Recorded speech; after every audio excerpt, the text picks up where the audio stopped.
I noticed one thing anyway, Yeah. that the two of us has completely different takes on this kind of problem.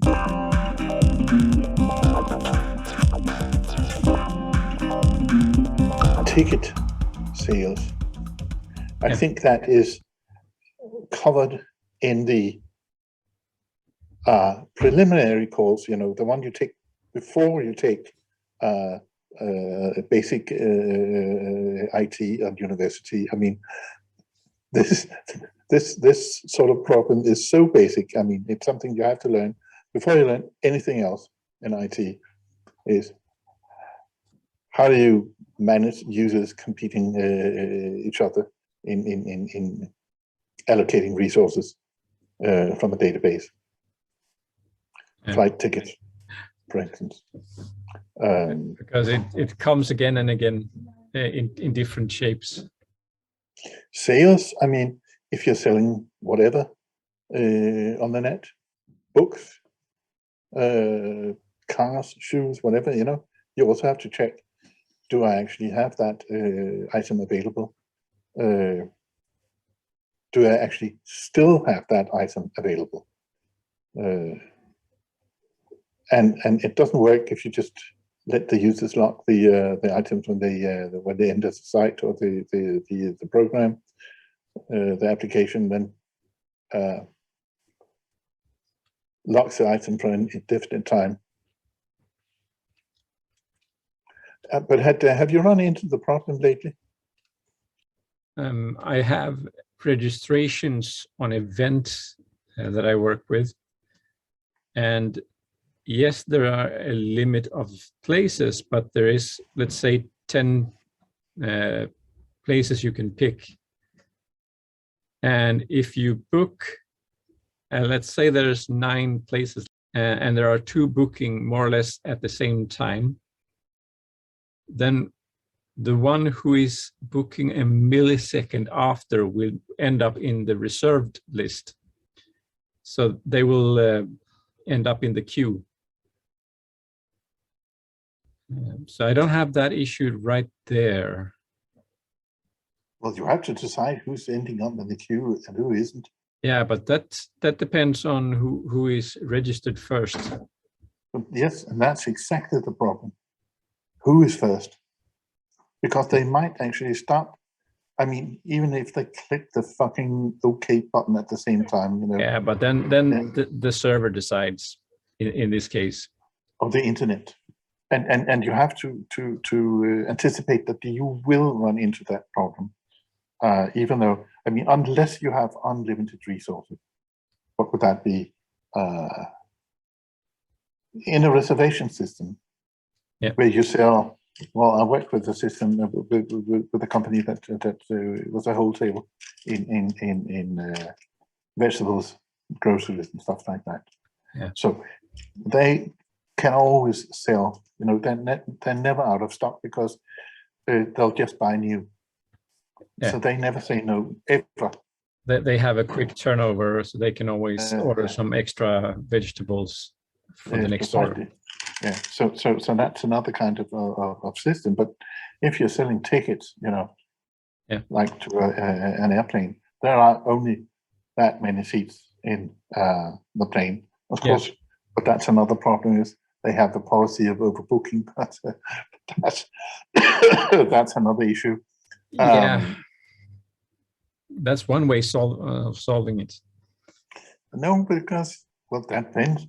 Of course, if you are willing to take the chance and overbook by 500% or something like that, but I don't think there are. No, not that much. No. But then the question is, let's say in an airplane for 100 persons or something like that. If you allow an overbooking of 5%, that means that at least 5 persons should be inside the website at the same time making a booking before that becomes an issue. Yeah. You can say that, okay, if we have between 2 and 5%, then we lock the booking and we don't accept any more bookings. Yes, but this is not the problem. This is not the problem. Well, it is a problem, but it's not this in this context. The problem is different. This is a pure IT sort of thing. Is that you have two persons have the same record in their active record of a database, and they both want to allocate it. They when they got the record, when they read the record, in both situations, I mean, it was okay. It was free, the seat here. Mm-hmm. So both of them have information in their memory, computer memory, that is, that we have this seat that is vacant. And they both say, okay, I want this. Now, it may not be this on the same time. It may be that one guy presses okay now, and then 5 minutes later, or 5 minutes, whatever, later, the second guy presses okay. Yeah. And in the meantime, that seat is not vacant anymore. So you have to check it. Yeah. Every time you do something, you have to check it. But when you check it, or if you allocate, sort of, the point is, let's say you press the OK button and you don't lock the database in principle, then others can allocate the same record at the same time if they want to. Yeah. So the point here is that the moment you're the first guy, the database should be locked, or that particular record should be locked so that no one else can change it. Yeah. And every time you go in and you want to do it, you start checking, is it the same? In Dataflex, it's called reread. And reread has been there always. And it's the purpose of that command is exactly this. Yeah. And it's not relevant in all kinds of applications, but in a certain type of application where you have transactions like this, this is crucial that you manage this the correct way. There could be other situations like you're going to allocate a record, and the moment you do that, your internet connection breaks down or something like that, and you generate an error. Then the database should be able to sort of make a rollback on the transaction you made, so that others can do that. First of all, it should leave whatever, it should unlock whatever locks there are on the database so that it doesn't prevent others in doing the stuff they want to do. Yeah. And there were some situations, I'll admit that, with the embedded database.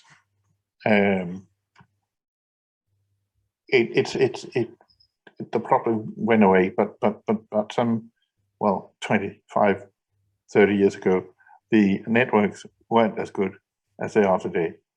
So it was not uncommon that your network connection disappeared just under your feet, while you were doing some transaction on a database, which meant that you locked everybody out.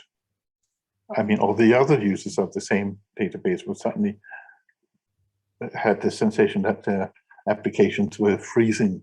That was the word that was used, and they couldn't do anything until you sort of managed to kick the culprit away from the fire. But it was not. It was thought to avoid that kind of situations, and also when we talk Dataflex in the absolute basic training is mentioning don't have user interaction while your database is locked. That is error number one, I would say. But I'm also thinking about different situations, because there are some different way of solving this. For instance, if you have these flea market sales websites where if I have a sofa I want to sell, I'm going to put it up an ad to sell my sofa. But come to think of it,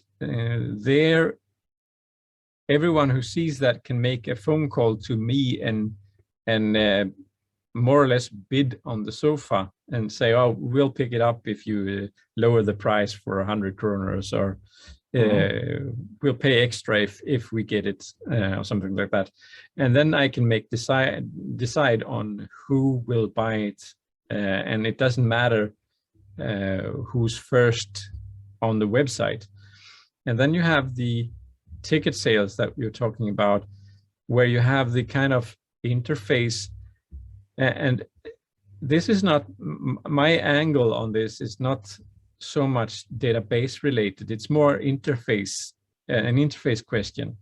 So if you and I want to buy the same chair in the movies, and we both click at the same time to reserve a certain seat, then the database should say that, oh, sorry, someone else picked it right there. It shouldn't come after you have entered your credit card number and added some candy or whatever. So you should directly see that, whoops, this one was already taken or reserved. So you have like these 3 states of a booking in that case. The first one is that it's available. Now both you and I click, and you get the your click event gets to the table before my click event, and you are registered for that seat. Then I should get a message back that says that, oh, sorry, it was already reserved. So then I can choose to pick another seat or wait to see if you skip booking it in the end. But then you have a time limit, let's say 5 minutes, to make sure that you want it and go through the payments and all of that. And then when you have paid it, then it changes state from reserved to bought, and then it's completely locked. But then you would have to have some sort of a process that was monitoring the so-called reserved seats to see if they should be freed. Yes. Because you stamp this record that now it's reserved. So it's there in a database, reserved, yeah, yes, okay. But that's a really simple process. It's a timestamp. Yes, but somebody has something. I mean, some process has to look at the timestamp of the reserved records to see if they are to be free. When you ask for available seats, yes, then your query should ignore the reserved who has a past reservation date. Yeah, you can do that. That's right. Yeah, so you don't have to have a second process lying and resetting them. No, I like that. So that's a choice, but yeah, true. You still want to have a timestamp anyway. Another thing that it has been more popular now with the JavaScript frameworks and Node.js is to have use service workers to real-time send data back and forth. So if I'm on the interface, I can see all the available seats. And if you book a seat, then a real-time signal will be sent back to my browser, removing the seat that you booked. So as soon as you book it, I can no longer click it. And that is kind of the latest version of these kind of interfaces. That's really neat. Yeah, that's cool. Definitely. So you can more or less real time see that the seats are being removed from the interface. Yeah. I saw something like that recently. I forgot what it was, but you know, you often when you see something like that, I mean, you immediately get the sensation, hey, there's some Node.js involved in this somewhere, you know, because it seems to be a synchronous communication between the client and the server. Yeah. Yes. It doesn't have to be Node.js. You can do it other ways, in other ways as well, but Node.js is really popular, and I think it's I've tried different approaches, and Node.js was the most stable one that I explored, I think. Yeah, I guess you can do some really good things there when we're talking web applications. Yeah. Definitely. Yeah, because otherwise you have a huge latency when you're on the web, because signals go back and forth in very different speeds from different computers. So you might be on your phone out in the woods, and then you have really slow internet connection. So you need to manage this on the server somehow. Mm-hmm. Yeah. Yeah. But have we covered most of the relevant aspects of ticket booking for this video? Or are there other aspects that we missed? Perhaps well, that might be. Yeah, perhaps our viewers can enlighten us in the comments below. I noticed one thing anyway, yeah, that the two of us has completely different takes on this kind of problem. We see the what's to be done in two different places. Yeah. Two different aspects. Yeah, two different aspects of the same thing. Yeah. Yes. Yeah. Okay. So if you want to see more of our videos, make sure to hit the subscribe button, and make sure to like the video as well. And see you next week. Ciao. See ya. Bye-bye.